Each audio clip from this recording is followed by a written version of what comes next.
Gone through many transitions, many individual events that would be termed landmark in the growth of the sport. For stock car racing, probably the day was February 1979, when this entire part of the country was all socked in a blizzard and people had nothing to do but sit home and watch the Daytona 500 live for the first time. People tuned in a race, ended up watching a boxing match, and we grew a whole new generation of race fans at that point. When Stafford Motor Speedway was paved and when a number of the Northeast tracks made the transition from dirt to asphalt, that too was a landmark event in the development of the sport and in the drivers who transitioned with it. One of those was a young fellow who attempted to run his first race in 1947 at the tender age of 17, was thrown out of the racetrack when it was found he was underage. He later, a couple of years later, made his official racing debut and went on to collect victories in the modifieds from Maine all the way to the Carolinas, including race victories at a dozen New England tracks. He won the Riverside 500 in 1960, the 500-lap modified team race, captured championships at Riverside Park just down the street in Agawam in 1962, driving Jim Jorgensen's Zero, and won the Stafford Speedway Championship in 1967 in B.B. Zielinski's M6. You could always tell Gene Bergin from a distance from the end of that room, because he'd be the guy with the well-worn, wrinkled smile, cigarette stuck firmly between two fingers, just kind of sitting there waiting for the feature to go out. And then he'd go out and come from the back to the front and either beat the competition or destroy the car trying. It's fair to, I mean, Gene was a take no prisoners, win at all costs kind of driver. And if he drove the car up on the truck with the trophy, that was great. And if they had to use the bucket loader to put it on the truck, well, you know he was leading or trying to get there. He was perhaps the Buddy Baker of his generation and of New England. Buddy, you'll recall, won the Daytona 450 11 times. And once had a one-lap lead with 8 laps to go in the days before radios, and they came to pit road and held out the signboard and it said easy, and Buddy was trying to read the sign and ran into a lap car, and that was, he tells the story much better than I do. But it's fair to say that Gene Bergin would win or get all there was out of the car trying. And I talk about landmark events and landmark, just little glitches in the graph that help define this sport. And Gene Bergin and Bob Judkins did just that. In 1971, modified racing was at a crossroads. Attendance was somewhat on the decline.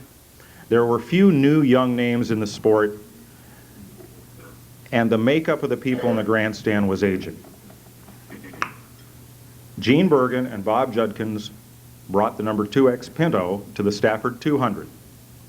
It was a year-long battle both to build that car that Jackie's dad waged with NASCAR for the right to put late model bodies on the cars, and it was somewhat of a gamble for Bob Judkins to be the first to try it.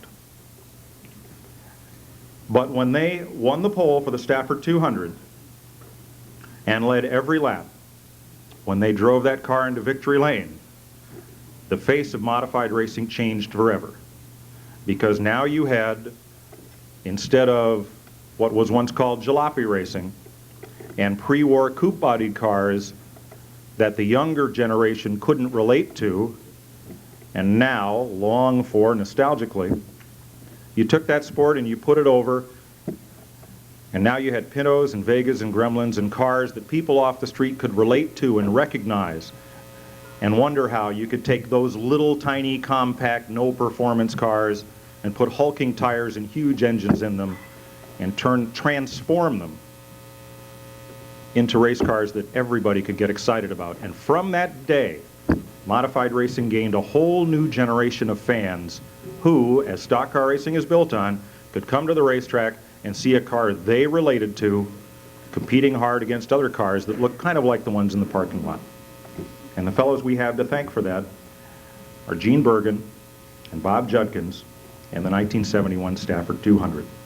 So for all those reasons, and because today, like Gene Bergin, there are Teddy Christophers, and there are other drivers who will win at all cost, or wreck or blow up trying, and do everything they can to get that car for victory lane, that spirit of competition is still alive, but it's embodied in the fellow who's going to come up and accept this plaque, Gene Bergin.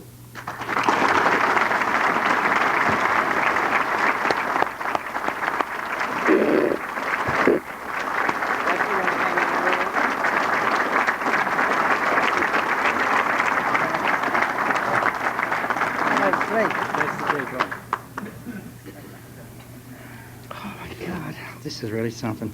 I hope you all can hear me out there. You know, I guess this is one time I wish I wasn't starting on the outside pole. Honestly, I wish I was about 6th or 7th. But, you know, I'm glad you all came here today, because this is going to be a day that all of us are going to remember. We're never going to forget this, because I'm so excited for next year in 1999 to see who the new inductees are going to be. I just can't wait. It's a great and wonderful thing that NEAR has done. I would also, if I take a few minutes just to thank NEAR and its members and its president, Al Feeney, the board of directors and the advisors, Pete Zanardi, and the selection committee, Kathy and Don Cody, for making this day possible for us, for all of us. Thank you. I also would like to thank some of my car owners. And there were many of those. Some I lasted a heat race. But I want to thank, you know, my car owners, the crew members, for making this day possible for me. And earlier, as I was walking around, you know, there were some here, Dexter Burnham and Jimmy Jorgensen, who owned the Zero that I drove for, and Neil and Snyder, Chuck over there. And these guys worked so hard to keep that car going week after week. And there wasn't much money in it for them either, but they did it. And I'm so grateful for them, because they're responsible for me being here. And of course, one other person, my wife. I want to thank her too, because she's kind of put up with a lot of things, you know. And, you know, am I taking too long? You know, I don't think none of you are going to believe this, any of you.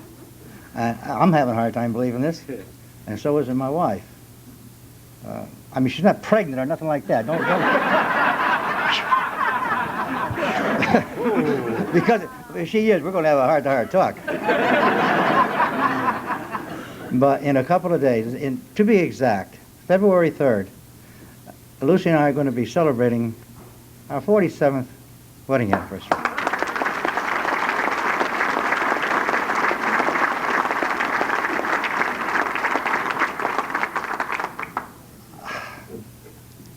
Last but not least, I'd like to thank God for giving me this ability to drive a race car. Thank you very much, and God bless.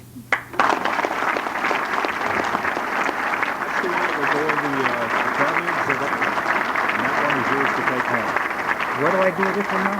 Put that one on the wall. Mike, you want to go help him? Yep. You better. All right, Bergie, you're on the outside pole. Ladies and gentlemen, a true champion, Gene Bergin.